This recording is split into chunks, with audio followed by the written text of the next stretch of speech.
back to why I became so involved in all of this. Because I had a fear of the future. I had served in the French and Indian War as a second lieutenant.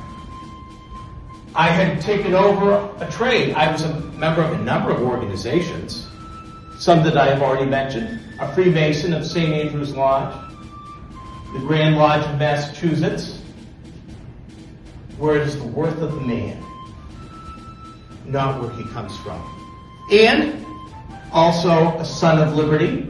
Back in the days of the Stamp Act protests of 1765, that organization came about, of the Long Room Club, of gentlemen who discussed politics, such as the Adamses and John Hancock. And the North End Caucus, most important, tradesmen like me, who would meet at, eventually it would be the Green Dragon Tavern, after being at the Salutation.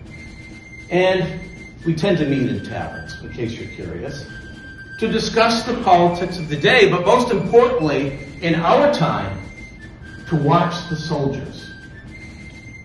Because without sending you into a history lesson that will take us an hour or so, we were soon to be involved in a fight for our independence. But in the beginning, we were thinking of ourselves as British subjects. We were fighting for our rights as Englishmen. Whether it was the Sugar Act, imagine, taxing a man's rum. Difficult indeed in those times. But, well, because all the distillers of rum were in Massachusetts. Why could not a Massachusetts distiller purchase his rum from a French colony or a Spanish colony or a Dutch colony instead of a British colony when they didn't have enough sugar to begin with? Or the Stamp Act, taxes on dice and playing cards.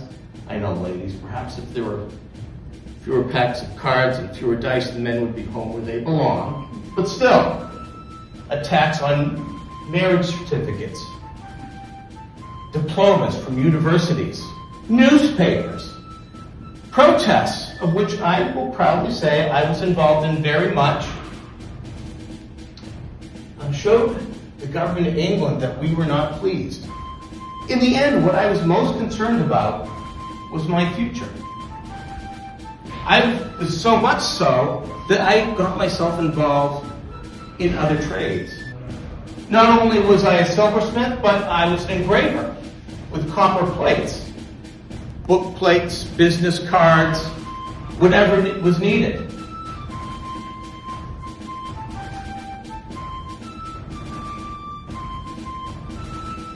No? I see none. None in this room that need false teeth. I'm the maker of false teeth. At least I was in those days. As I was learning in advertisements, I made fewer promises than you might think. I did not promise in the beginning that you could eat with them, but I promised that you would look good, or better than you did.